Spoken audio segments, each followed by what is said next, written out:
ဒီစာအုပ်ကိုကျွန်တော်အကြိုက်ဆုံးပဲလောကမှာစာအုပ်တစ်အုပ်ပဲဖတ်ရမယ်ဆိုလို့ရှိရင်ကျွန်တော်ဒီစာအုပ်ပဲဖတ်မှာဖြစ်ပါတယ်။ Okay ကျွန်တော်အခုကျွန်တော်2024မှာဖတ်ခဲ့တဲ့စာအုပ်တွေပြပြပါမယ်။အဲ့စာအုပ်တွေကျွန်တော်ဘာအကျိုးပြုစေလဲဆိုတော့ကျွန်တော်အိမ်ကိုပြီးအောင်စောင့်နိုင်ခဲ့တယ်။ဘယ်လိုပြောရမလဲအကျိုးရဆက်နိုင်ခဲ့တယ်။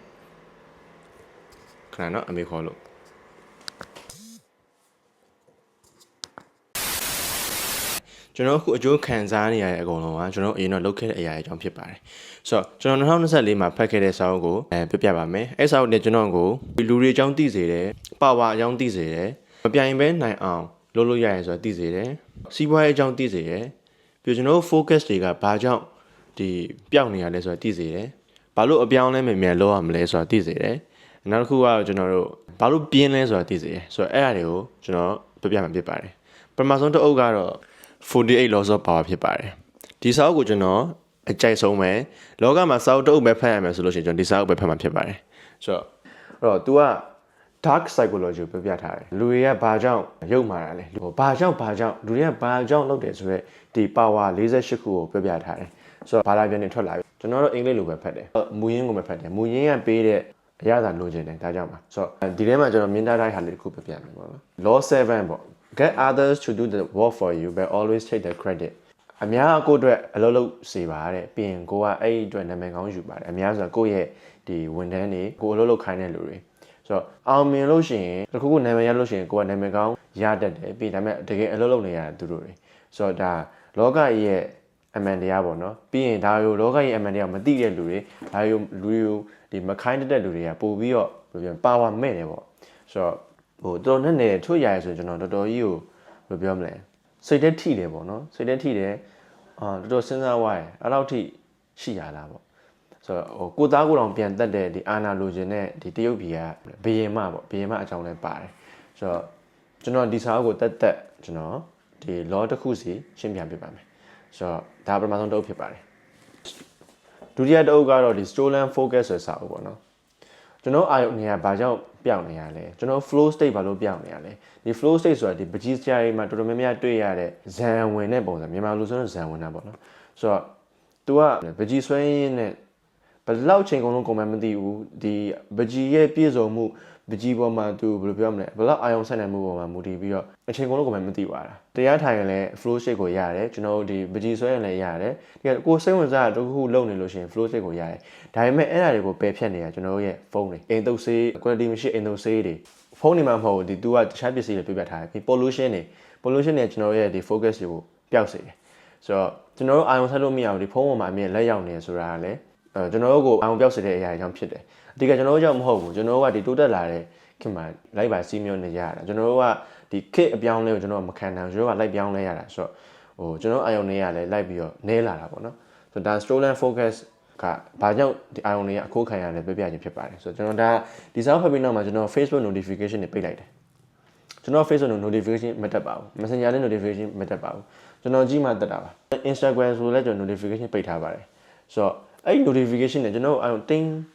အဲ့အရာလက်ရှိလုပ်နေ ion ကိုပျောက်သွားစေပြီးတော့အဲ့ဘက်ကိုရောက်ပါတယ်ပြီး ion ကိုပြန် refocus ပြန်လုပ်တဲ့အခါမှာမိနစ်30ကြာပါတယ်တဲ့ကို ion စိုက်နေပြီးတဲ့အရာကိုပြန်ပြီး ion ပြန်စိုက်ဖို့ဆိုလို့ရှိရင်မိနစ်30ကြာပါတယ်ဒီပထမအာရုံပြန်ရဖို့ဆိုတော့ဒီစာအုပ်ကresearch တော်တော်လုပ်ထားတဲ့စာအုပ်ဖြစ်ပါတယ်focus အကြောင်းသိချင်တယ်ကိုဘာလို့အာရုံစိုက်လို့မရဘူးဆိုတာသိချင်တယ်ဆိုရင်ဒီစာအုပ်ဖတ်သင့်ပါတယ်ဒီရတဲ့အုပ်ကတော့ဆရာဖြိုးပိုင်ရဲ့မပြိုင်မဲနိုင်အောင်လို့ပါဆိုစာအုပ်ပေါ့နော်ကျွန်တော်အရင်တော့ကလေးတော့ပေါ့နော်လွန်ခဲ့3နှစ်စီးပွားရေးဆက်လို့တော့ကျွန်တော်က top ဖြစ်ချင်တယ်ကျွန်တော်1ဖြစ်ချင်တယ်ကျွန်တော်ပြိုင်တယ်ဒါပေမဲ့ဘယ်လိုပြောရမလဲတကယ်တမ်းလောကကြီးကဘာမှမတူတဲ့ကြောင့်မလို့ဘာမှပြင်ဆင်မလို့အားလုံးကကိုယ့်ဟာနေဖို့ပေါ့နော်ဒီမုံတီချင်းတူရင်တော့မှဒီမန်လေးမုံတီနဲ့ရခိုင်မုံတီနဲ့မတူပြိုင်စရာလည်းမလို့ရခိုင်မုံတီရင်တော့မှဒီအဆက်ထဲတာပိုကောင်းလားငဖယ်နဲ့ကပိုကောင်းလားအကျော်နဲ့ကပိုကောင်းလားဆိုရင်တကယ်တော့ပြိုင်စရာမလို့သူ့အကြိုက်နဲ့သူ့ဟာနဲ့သူကျွန်တော်နိုင်အောင်လုပ်လို့ရတယ်ပေါ့နော်နာမည်ကြီးအောင်လုပ်လို့ရတယ်ဆိုတော့မြစ်စရာကဒီသူ့ရဲ့ software အကြောင်းလေးနည်းနည်းပါးပါးထည့်ပြောပါတယ်သူ website အကြောင်းနည်းနည်းပါးပါးထည့်ပြောပါတယ်ဆိုတော့ဒါတော့ကျွန်တော်တို့ ਨੇ နည်းနည်းလေးအလန့်ဝေးတဲ့ကိစ္စဖြစ်မှာပေါ့နော်ဒီစာဖတ်သူတွေနည်းနည်းအလန့်ဝေးတဲ့ကိစ္စဖြစ်မှာပေါ့ဆိုတော့ဒီထဲမှာကျွန်တော်မြင့်တက်မတားထားဘူးကျွန်တော်ဖတ်ပြီးသွားပြီဘာလို့လဲဆိုတော့ကျွန်တော်ဒီဇက်တိုက်ဖတ်တာမလို့ကျွန်တော်မြန်မာစာအုပ်ဆိုလို့ကျွန်တော်ဇက်တိုက်ဖတ်တယ်ဆိုတော့ ဒီမှာဆရာပြောနေကြစကားပေါ့နော်ဒီ model မှားရင်မတော်လဲမကင်နိုင်ဘူးဆိုတဲ့စကားကကျွန်တော်အမြဲတမ်းကြိုက်တယ်ဒီ business model မှားလို့ရှိရင်ဟိုဘာမှလုပ်လို့မရတော့ဘူးဆိုတော့ကိုကဘယ် industry မှာရင်းနှီးမြှုပ်နှံနေရလဲကိုကဘယ်လောက်ထိသွားမှာလဲကိုကဘယ်သူရောင်းနေရလဲဒီ model တစ်ခုပေါ့သူ့ model ကဘယ်လိုဖြစ်နေမလဲသူပုံစံဘယ်လိုဖြစ်နေမလဲသူကဘယ်ဈေးကွက်မှာနေရလဲဆိုတော့အဲ့ model မှားလို့ရှိရင်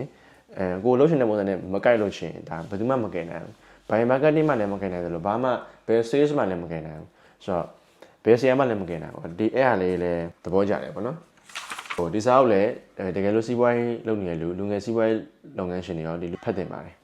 တတိယတအုပ်ကတော့ကျွန်တော်နှစ်စဉ်ဖတ်တဲ့စာအုပ်ပါကျွန်တော်ဘာလို့ဒီစာအုပ်နှစ်စဉ်ဖတ်လဲဆိုလို့ရှိရင်သူအပြောင်းလဲအရင်ဖြစ်တာကျွန်တော်စိတ်ကတကူဆိုမပြောင်းလဲခြင်းနေတယ်ဒီနေမြတ်နဲ့မှနေခြင်းတယ်ယထာကြီးထွက်သွားမှာယထာထွက်သွားရင်ဖြစ်လို့မရဘူးကျွန်တော်ယထာမထွက်ခင်ကတည်းကကျွန်တော်ကမှီရမယ်ယထာကိုမှီရမယ်ဆိုတော့ဒါ Who Moved My Cheese ကျွန်တော်အမြဲတမ်းပြောရစာဖြစ်ပါတယ်ဒေါက်တာ Spencer Johnson စာအုပ်ဖြစ်ပါတယ်သူကတော့ဆုံးသွားပြီအဲ့မဲ့သူ့ရဲ့စာအုပ်ဒီတော်တော်ကြီးကိုဘယ်လိုပြောရမလဲအခု28 million ပေါ့နော်ဒါပေမဲ့အခုနောက်ဆုံး episode 28 million မဟုတ်တော့ဘူးဒီ30 million copy လောက်တန်း30လောက်ဟိုဘယ်လိုပြောရမလဲရောင်းထွက်လောက်ပြီးထင်တယ်ကျွန်တော်ဒီရက်အချက်ချက်ပြပြမယ် It is safer to search in the maze than remain in the cheeseless station တဲ့သူကဟို cheese ကြောင့်ပြပြထားတာcheese က metaphor ကျွန်တော်တို့ဘဝမှာလိုချင်တဲ့အရာဒါပေမဲ့ကျွန်တော်တို့ဘဝမှာလိုချင်တဲ့အရာကကုံသွားပြီဆိုတဲ့အခါမှာကျွန်တော်အစ်စ်ကိုမရှာတော့ဘဲနဲ့အဲ့ကုံနေတဲ့ cheese ကုံနေတဲ့ဘူတာကြီးမှာပဲ cheese ကုံနေနေရမှာကျွန်တော်ဆက်နေနေတယ်ကျွန်တော်က cheese အစ်စ်ကိုထွက်ရှာရတော့မှာအပြောင်းလဲစလို့ရတော့မှာကျွန်တော်အရင်တော့ cheese ကိုရခဲ့တဲ့ဘူတာက cheese တွေကုံသွားပြီအဲ့တော့ကျွန်တော်တို့ကမရှာခြင်းကြောက်တယ်အပြင်မှာလမ်းပြောက်သွားမလားမှောင်နေမလားဘယ်ပြောမလဲအဲ့ဒါလုံနေကြတယ်ဒါပေမဲ့ကျွန်တော်က cheese ကုံနေတာကျွန်တော်ကုံမဲမသိကုံနေမသိဘူးကျွန်တော်ကအစ်စ်ရှာမှာအခုကိုပြောရင်တော့မှကျွန်တော်အတွေးတစ်ခုရတယ်ဆိုတော့တကယ်ကျွန်တော်အစ်စ်တွေလောက်အောင်ပေါ့နော်ဒီနိုင်ငံမှာလည်းတော်ပြောရပါဘူးကျွန်တော်ကဒီ cheese အစ်စ်ပိုရှာထွက်ရှာတာကကျွန်တော်တို့အတွက်ပို့ပြီးတော့ safe ဖြစ်တာတဲ့ဒီကျွန်တော်တို့ရဲ့ cheese ကုံနေတဲ့ဘူတာမှာနေရထက် cheese အစ်စ်ထွက်ရှာတာကပို့ပြီးတော့ safe ဖြစ်တာလို့ပြောထားတယ်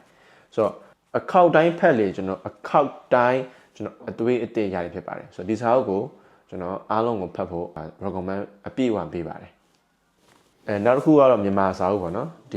ီသူက good question good answer ဆိုတဲ့စာအုပ်ကိုဘာသာပြန်ထားတာဒီစာအုပ်ထဲမှာဒီဗုဒ္ဓဘာသာရဲ့အယူအဆကောလူတွေဘယ်လိုပြန်ဝင်စားလဲဆိုတာကိုပါတယ်ဆိုတော့လူတွေပြန်ဝင်စားတာကဒီ radio လှိုင်းလိုပဲဖုန်းခေါ်တဲ့ဒီဖုန်းလိုင်းလိုပဲတစ်ဖက်ကဖုန်းခေါ်လိုက်တစ်ဖက်ကဖုန်းမိတယ်ဒီ transit လုပ်တဲ့လူနဲ့ receive လုပ်တဲ့လူနဲ့အဲ့တော့လူတွေပြန်ဝင်စားရင်လည်းအဲ့လိုပဲတဲ့ကျွန်တော်လူတွေတည်သွားလို့ရှိရင်ကျွန်တော်ရဲ့ဝိညာဉ်ကစကြဝဠာထဲမှာဒီအချိန်ပေါင်းများစွာပတ်တယ်ပေါ့နော်ပတ်ပြီးတော့ကျွန်တော်တို့ပြန်ဝင်စားမဲ့ခန္ဓာကိုမရှိခင်အထိကိုပတ်တယ်တဲ့ရှိရဲ့အခါမှာကျွန်တော်တို့ရဲ့ဒီအဲ့မှာကန်နေပိုင်းပါမှာပေါ့နော်ကျွန်တော်တို့လုပ်ရက်တွေပါမှာပေါ့ဒီအတိတ်ကပြုခဲ့တဲ့ကန်တွေနဲ့ထိုက်တန်တဲ့ခန္ဓာကိုယ်တခုကွက်တိဖြစ်တဲ့ခင်မှာကျွန်တော်တို့ဝိညာဉ်ကဝင်စားတယ်တဲ့ရေဒီယိုလိုင်းအတန်ထွက်လာလို့မျိုးဆိုတော့အဲ့ထက်ပိုပြီးနဲ့နေတယ်ဆိုတော့ကျွန်တော်ဒါဖတ်တာကြာပြီ2024ရဆိုတော့ဒီစာအုပ်လည်းပပလေးနဲ့ကိုတော်တော်ကြီးထိတဲ့စာအုပ်ဖြစ်ပါတယ်ပြီးတော့နောက်တစ်ခုကလောကမှာတဲ့ပြောမယ်ဒုက္ခမရှိဘဲနေလို့မရဘူးတဲ့ဟိုအသက်ရှိပြီဆိုရင်ဒုက္ခရှိပြီတဲ့ဒုက္ခနဲ့တူဒွန်တွဲလာမယ်ကောင်းကျိုးကိုလည်းကျွန်တော်ပို့ရှားပါတယ်ဆိုတော့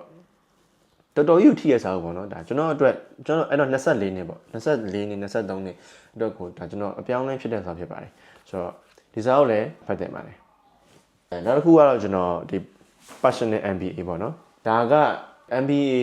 တက်ဖို့စဉ်းစားနေတဲ့လူတွေ MBA တက်ရင်ပတ်စံကုန်မယ်ဆိုတာသိတဲ့လူတွေအတွက်ဒီစာအုပ်လေးဖတ်လိုက်တာနဲ့အပြောင်းလဲဖြစ်စေမဲ့စာအုပ်ဖြစ်ပါတယ်ကျွန်တော်တို့တော့အပြောင်းလဲဖြစ်တယ်ကျွန်တော်ဒီစီးပွားရေးကိုဆက်လုပ်ခဲ့တယ်စီးပွားရေးအကြောင်းမသိခဲ့ဘူးအဲ့တော့ကျွန်တော်တို့အခက်အခဲအများကြီးရှိတယ်အင်းကလည်းကျွန်တော်ဒီစီးပွားရေးအကြောင်းတွေမပြောခဲ့ဘူးသူတို့အမြဲတမ်း knowledge ဖြစ်အောင်မပြောခဲ့ဘူးဆိုတော့အဖေနဲ့မြင်တဲ့စီးပွားရေးသမားတွေလုံးဝမဟုတ်ဘူးအဲ့တော့ဟိုဘယ်လိုပြောကျွန်တော်ဘွားကိုအပြောင်းလဲလုပ်ချင်တဲ့အခါမှာစီးပွားရေးလုပ်တဲ့အခါမှာအခက်အခဲအများကြီးရှိတယ်ဒါပေမဲ့ကျွန်တော်ဒီစာအုပ်ကိုဖတ်ပြီးနောက်ပိုင်းမှာဘယ်လိုပြောမလဲvalue ပေါ့နော်လူတွေတန်ဖိုးကိုဝယ်နေရအကုန်လုံးက value ပဲ value ပေးနိုင်တဲ့လူတွေစီတွားနေတယ် value အနေနဲ့အများပဲกว่าတယ် value နဲ့ price နဲ့ပြီးကျန်တဲ့ဒီ marketing sales ဒါရို့ဟိုစိတ်ဝင်စားကြကောင်းအောင် George Kaufman ပြပြသွားတယ်ဆိုတော့ဒါကျွန်တော် business တက်လိုက်တယ်လို့ပဲစီးပွားရေးအကြောင်းတက်လိုက်လို့ပဲဒီနေ့ကကျွန်တော်အကြံဆုံးတစ်ချောင်းပြပြမယ်အကြံဆုံးမဟုတ်ကျွန်တော်မြင်တတ်ထားတဲ့ပြပြမယ် Parkinson's law ဒါကြောင့်တော်သဘောကျရလို့ဖြစ်ပါတယ်ဆိုတော့အရာအလုံးကတတ်မှတ်ထားတဲ့အချိန်ပဲပြီးတယ်ကိုကဝင်ဆိုလဲကိုကတလောက်3သိန်းပဲရှာနိုင်မယ်လို့မသိစိတ်ကမဟုတ်ဘူးမသိစိတ်ကတတ်မှတ်လို့ချင်းကျွန်တော်ကအဲ့လိုပဲရှာနိုင်တယ်ဒါပေမဲ့ကျွန်တော်နောက်တစ်ခုက deadline မပေးတဲ့အရာအလုံးပါတဲ့ deadline မရှိဘူးတဲ့ဒီ test ကိုကျွန်တော်က3နိုင်အတွင်းပြီးရမှာဆိုရင်တော့3နိုင်အတွင်းပြီးတယ်ကျွန်တော်ကလည်း3နိုင်အတွင်းပြီးအောင်လိုက်လုပ်တယ်ဒါပေမဲ့ဒီ test ကိုမတတ်မှတ်ထားဘူးဆိုလို့ရှိရင်သူကတစ်လလည်းကြာသွားနိုင်တယ်လို့6လလည်းကြာသွားနိုင်တယ်Parkinson's law ပေါ့နော်အရာအလုံးကကျွန်တော် deadline နဲ့မှပြီးတယ်အဲ့တော့ကျွန်တော်အခုဆိုလို့ရှိရင် test တွေကို deadline ထားတယ်ကျွန်တော်ဖတ်မှတ်စာအုပ်တွေကို deadline ထားတယ်ကျွန်တော်ဖြစ်နေတဲ့ goals တွေကို deadline ထားတယ်ရှာခြင်းတဲ့ပတ်စံ amount deadline ထားတယ်ဆိုတော့အတိအကျ deadline ထားတယ်ဆိုတော့Parkinson's law ပေါ့နော်ဆိုတော့ဒီစာအုပ်ဒါအနေနဲ့အများထူတယ်ဒါပေမဲ့ထူအားကျိုးနဲ့တယ်ဒါဆိုကျွန်တော်ခောက်ရတယ်ပေါ့ခောက်ရတယ်ဆိုတော့စီးပွားရေးလုပ်ချင်တဲ့လူငယ်တွေစီးပွားရေးအကြောင်းတက်နေတဲ့လူငယ်တွေစီးပွားရေးလုပ်နေတဲ့လူငယ်တွေဘယ်သူမဆိုစီးပွားရေးအကြောင်းကိုအနေနဲ့အများဖတ်ရပါမယ်ဆိုတော့ဖတ်သင့်ပါတယ်ဖတ်ရမယ်မဟုတ်ပါဘူးဖတ်သင့်ပါတယ်ဒါကျွန်တော် recommend ပေးပါတယ်နောက်ဆုံးတစ်အုပ်ပေါ့နော်နောက်ဆုံးတစ်အုပ်ကThe Art of Laziness ကျွန်တော်ကညံကောင်းပြီးအပြင်းကြီးရတဲ့မှာပါတယ်ဆိုတော့ကျွန်တော်10တန်းအထိကိုစာမလုပ်ခဲ့ဘူးကျွန်တော်10တန်းရောက်မှကျွန်တော်စာ9တန်း10တန်းရောက်မှစာလုပ်တယ်ကျွန်တော်အဆင့်4-5ဖြစ်သွားတယ်ပြီးရင်ကျူရှင်မှာပေါ့နော်4-5ဖြစ်သွားတယ်ဘော်ဒါပေါ့9တန်း10တန်းကျတော့ကျောင်းမတက်တော့ဘူးလေကျောင်းကိုကျွန်တော် roll call ပဲလာယူပါ10တန်းကျတော့ကျွန်တော်3ပါတာပါတယ်ကျွန်တော်10တန်းအထိကိုအဆင့်က40ကျော်ကျွန်တော်ညံကောင်းပြီးတော့အပြင်းကြီးတဲ့မှာပါတယ်ဒါပေမဲ့ကျွန်တော်ဒီစာအုပ်ကိုဖတ်တဲ့အခါမှာကျွန်တော်အချိန်သိမ့်မဆွဲတော့ဘူး procrastinate လုံးဝမလုပ်တော့ဘူးအချိန်ဆွဲစရာအကြောင်းလည်းမရှိတော့ဘူးဆိုတော့ The Art of Laziness ပေါ့နော်ပြင်းရင်အနုပညာလို့မြန်မာလိုဘာသာပြန်လို့ရတယ်ပေါ့ဆိုတော့ဒီမှာကျွန်တော်အကြိုက်ဆုံးချက်လေးပြပြမယ်တာမန်မဖြစ်ချင်တဲ့ don't be a mediocre တဲ့ mediocre ဆိုတာတာမန်ပြောတာဆိုတော့လူတွေရဲ့တာမန်တွေများတယ်တာမန်အစားတောက်ဆိုင်တာမန်အတွေးခေါ်တာမန်အဆင့်အတန်းဒီ middle class ဘယ်လိုပြောမလဲကျွန်တော်က middle class ကကျွန်တော် middle class ဆိုတာကဒီချမ်းသာတဲ့အတွေ့ရောဆင်းရဲအတွေ့ရောရှိနေတဲ့အတန်းစား poor class ကဆင်းရဲအတွေ့ပဲရှိတာ high class မဟုတ် rich class ကသူကချမ်းသာအတွေ့တွေပဲရှိတာဒါပေမဲ့ middle class ကကြတော့ကျွန်တော်လို middle class ကကြတော့ဒီဆင်းရဲအတွေ့ရောချမ်းသာအတွေ့ရောနှစ်ခုလုံးရှိနေတာအဲ့ဒါပြဿနာဆိုတော့ don't be a mediocre ပေါ့နော် mediocre မဖြစ်စေနဲ့ပေါ့နော်အဲ့တော့ဘာလဲဆိုတော့ဒီ ကျွန်တော်တို့မှာအချိန်ရှိသေးတယ်ပေါ့နော်အခုထိတော့အချိန်ရှိသေးတယ်ဒါပေမဲ့တရက်မှာ there will be no time to do anything ဘာမှလုပ်ချင်တော့ရမှာမဟုတ်ဘူးတဲ့ that will be standing at your door တည်ခြင်းတရားမြင့်တကားမှာစောင့်နေလိမ့်မယ်တဲ့အခုတော့အချိန်ရှိတယ်ဒါပေမဲ့တရက်ဆိုလို့ရှိရင်တရက်မှာဘာမှလုပ်ချင်တော့မရှိပဲကျွန်တော်သေသွားနိုင်တယ်ဆိုတော့ကျွန်တော်ဘာမှအချိန်ဆွဲစရာအကြောင်းမရှိဘူးဘာမှအချိန်ဆွဲလို့မရဘူးဆိုတော့တခြားနာမည်ကြီးစာအုပ်တွေတဲကလည်း first လေးတွေထည့်ထားတာလေးတွေပါတယ်ပြီးရင်သူ့ရဲ့ကိုယ်ပိုင်ချက်လေးလည်းပါတယ် The Art of Laziness ဆိုတော့ဒီစာအုပ်ကဖတ်တင်ပါတယ်ဆိုတော့ဒါတော့ကျွန်တော်2024မှာဖတ်ခဲ့တဲ့စာအုပ်ဖြစ်ပါတယ်မင်္ဂလာပါကျွန်တော်အောင်စောဝမ်းပါတုံညရဲ့တက်ကိုပြောင်းနိုင်တဲ့အသက်25နှစ်ရွယ်လွန်ခဲ့တဲ့ဖြစ်ပါတယ်ကျေးဇူးတင်ပါတယ်